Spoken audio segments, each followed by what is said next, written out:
جزاک اللہ۔ مفتی صاحب ہمارا اگلا سوال یہ ہے، زکوٰۃ کس پر فرض ہے؟ ہاں، زکوٰۃ کس پر فرض ہے؟ دیکھیے، زکوٰۃ اسلام کا ایک اہم رکن ہے اور بنیادی ارکان میں سے، جیسے بنیادی ارکان ہے، نماز ہے اسلام کا ایک اہم رکن، روزہ ہے اسلام کا ایک اہم رکن، حج ہے، اسی طرح زکوٰۃ اسلام کا ایک اہم رکن ہے اور اسلام کی بنیاد میں سے ایک بنیاد ہے۔ اب زکوٰۃ کس پر فرض ہے؟ تو زکوٰۃ کی فرضیت کے لیے بحیثیت انسان کے پاس مال کے اعتبار سے، اگر اس کی ذات کے اعتبار سے دیکھیں تو زکوٰۃ فرض ہونے کے لیے مسلمان ہونا ضروری ہے۔ مسلمان ہونا، عاقل ہونا، عاقل سے مراد جو عقل و شعور والا ہو، پاگل ہے، ناسمجھ ہے تو اس پر زکوٰۃ فرض نہیں۔ اسی طرح بالغ ہونا، بالغ پر زکوٰۃ فرض ہے، نابالغ پر زکوٰۃ فرض نہیں۔ اسی طرح آزاد ہونا،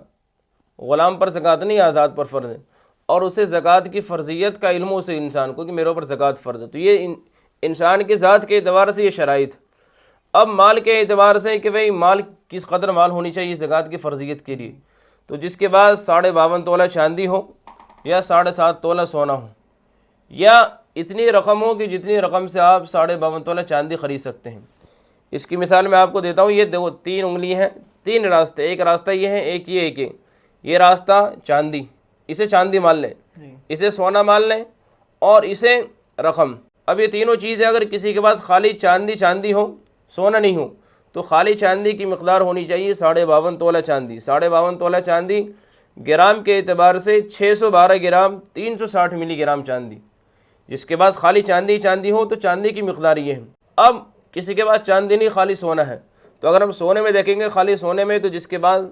7.5 تولہ سونا ہو، 7.5 تولہ سونا گرام کے اعتبار سے جس کے پاس 87 گرام 480 ملی گرام سونا ہو، اور کسی کے پاس نہ چاندی ہے نہ سونا بلکہ پیسے ہیں، تو اب رقم دیکھیں گے ہم، اس کے پاس اتنی رقم ہے کہ جتنی رقم سے وہ انسان 52.5 تولہ چاندی خرید سکتا ہے، تو اس پر زکوٰۃ فرض ہے۔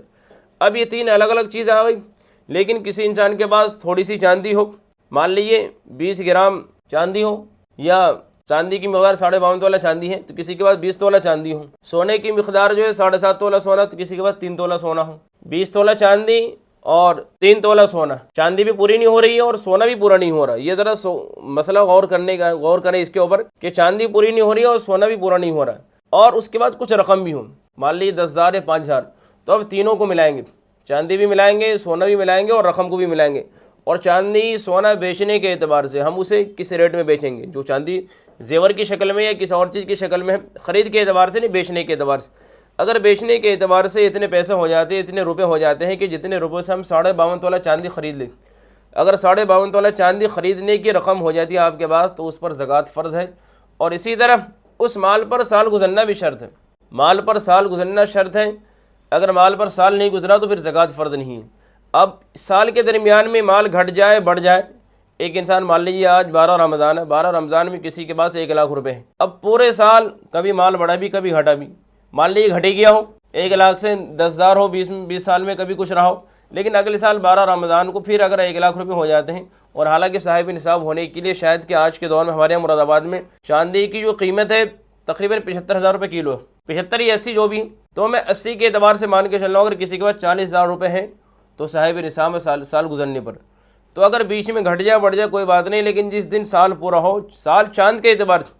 یہاں پر اسلام کے جتنے بھی احکام ہیں سارے احکام میں چاند کی تاریخ کا اعتبار ہے، انگریزی تاریخ کا اعتبار نہیں، تو چاند کی تاریخ کے اعتبار سے سال کا گزرنا ضروری ہے، اور باقی مالیت کے اعتبار سے اتنی مالیت ہو تو اس پر زکوٰۃ فرض ہے۔